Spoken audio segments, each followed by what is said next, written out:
I am Brian of London, but as you can see, I am not in London right now. I made Aliyah. 8 years ago, I moved from London to Israel. I thought maybe I'll tell a nice story, something about taking my kids to play in the snow in Neve Daniel, along with my mother-in-law, who'd managed to live her entire life in Israel, born of Israeli parents, and never actually managed to go to Gush Etzion. She hadn't left that Tel Aviv bubble and crossed over that magical green line that everyone has gone on about for no reason that we can readily remember. But I did take my kids to play in the snow. It was a lot easier than driving up to the Golan because all the other traffic went to the Golan. Nobody was going to Neve Daniel. We were there in an hour. It's very easy. Played in the snow, put the kids back in the car, drove home. Easy, not without the 6 hours traffic.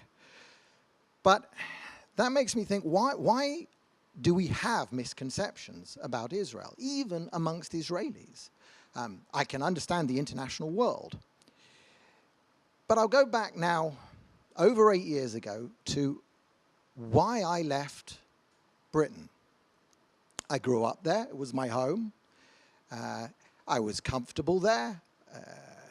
But things started happening that I started to feel uncomfortable around the people who I'd grown up with.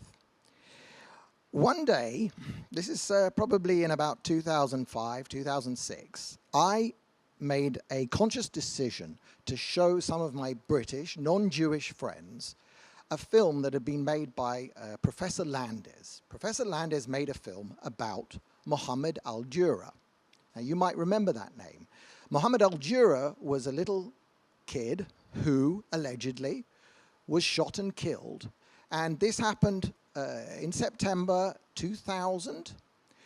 And it's one of the landmark events of the what I will call the second Arab jihad revolt of modern times.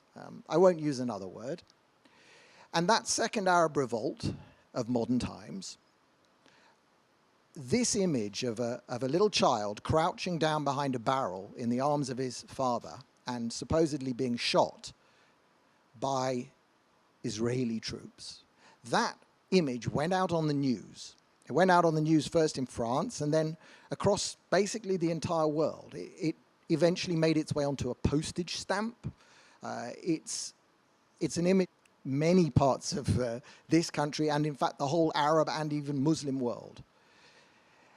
And it was even cited by Osama bin Laden in his 9/11 explanation video. The death of one child, one. Why was it so important and how did it get amplified? And I showed this video that my friend had made explaining that they had been filming for 2 days, and out of the 2 days of filming, all sorts of staged events, people being bundled into ambulances and shots coming from all sorts of directions. After 2 days, they'd come up with this footage of this one child. And it had been filmed by Palestinian cameramen, and it had been passed on to something called Agence France Presse, AFP. Who is AFP? AFP is one of the big three, I would say, big three television news and not just television, but news consolidating agencies.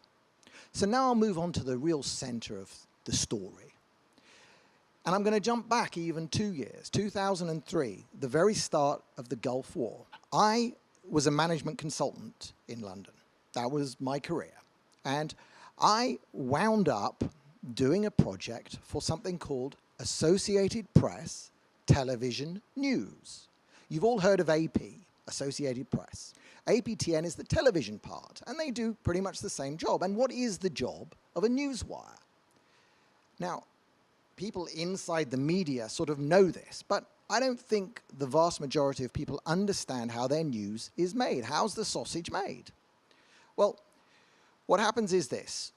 Pictures are taken all over the world, and these pictures are uploaded. Nowadays in the digital world, this all uses the internet. Back in 2003, when I was doing it, this was tape. The tape was sent usually by satellite, fed into a building in London, in Camden Lock. And there's a huge building there, staffed round the clock. And that's Associated Press Television News. Pictures come in of everything: sports events, pop concert, press conferences, red carpets in Cannes, all of that stuff, and news, press conferences, all sorts of stuff, winds up in this building in Camden.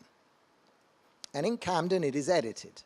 It is put together, made into 4, 5, 6-minute stories, and distributed to clients of Associated Press Television News. Who are the customers of APTN? Well, it's all of the television news: Fox News, CNN, BBC, and all the small ones, all the little stations across America.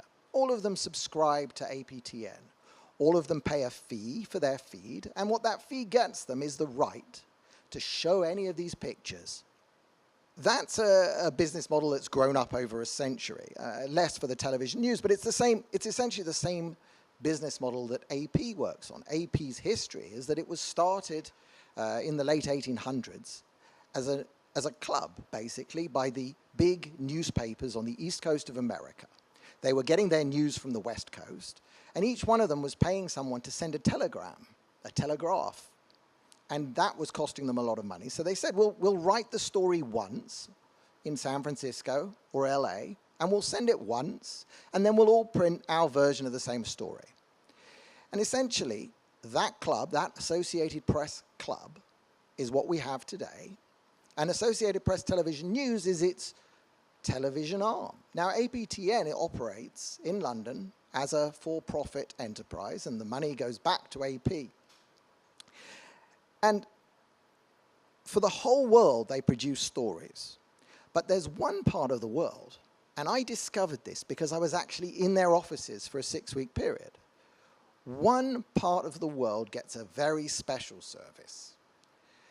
One part of the world, instead of just getting raw footage and just written descriptions and basically the raw meat of news that you would have to then edit yourself into a story, instead of getting that, one part of the world gets finished news bulletins that they can just show on their nightly news. That one part of the world, and the only one, is the Arab Middle East. So they have an entire room working in London, all speaking Arabic, all producing Arabic news all the time. And especially in that very weird period when I was there in 2003,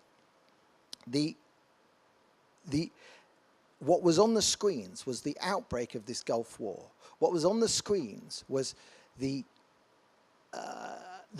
Palestinians here protesting. It was Israeli crackdowns on Palestinians protesting. It was all of the pictures that you are familiar with, because they were good, they were strong, they were video that tore at the heartstrings.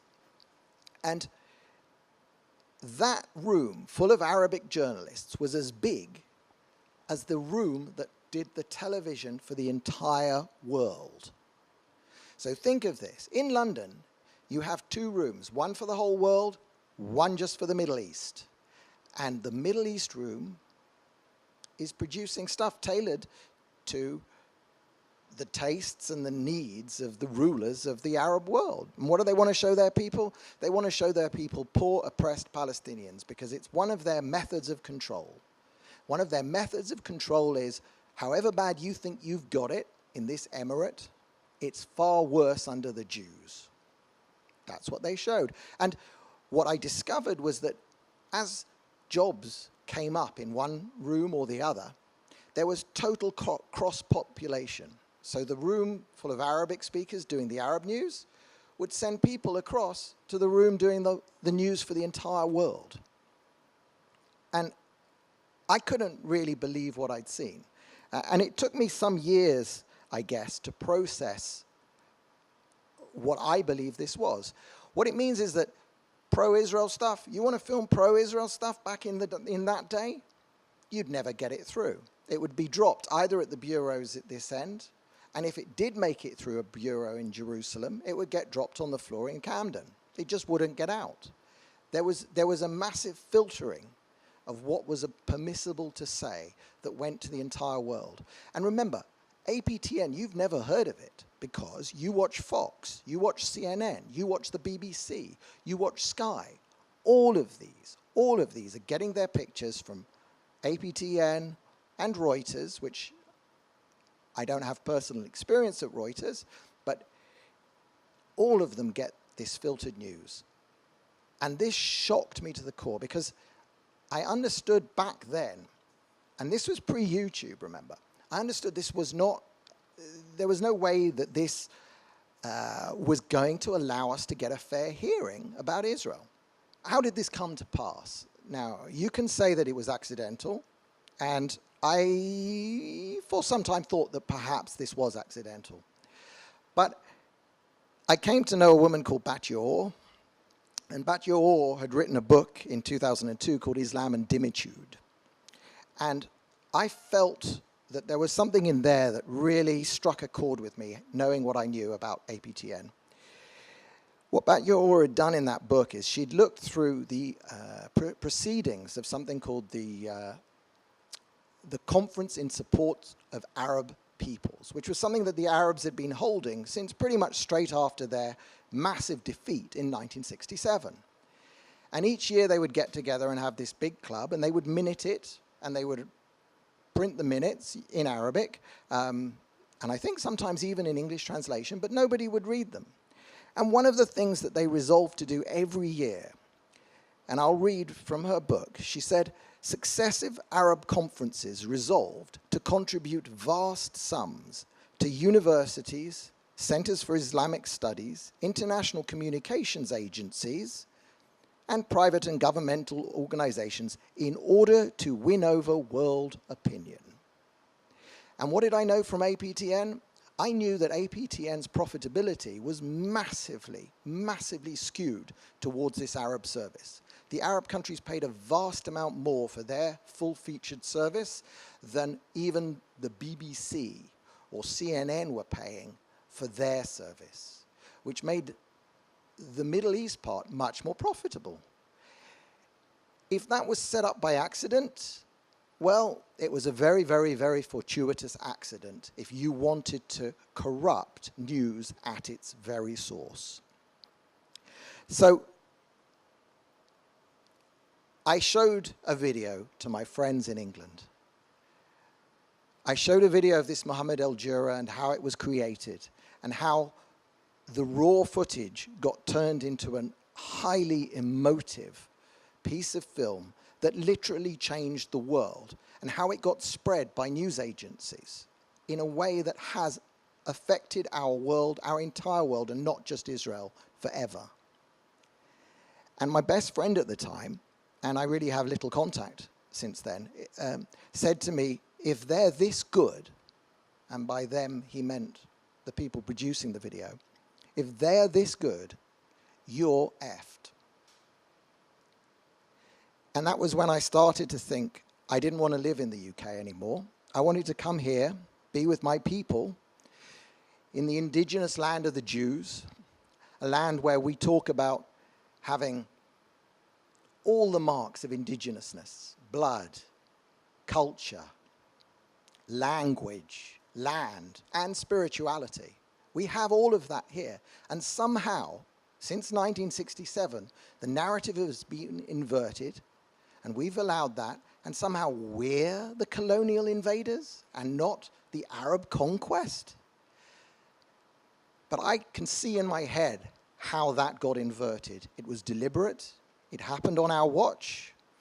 And the only note of hope that I will end on is that what has changed now is I can look directly into a camera, and this video will go onto YouTube, and it will get spread, and people will learn what I'm saying without CNN, without Fox, without BBC, without Reuters, without APTN, and without Agence France Presse. And we can do that now because we've got the internet. And that's why we can win.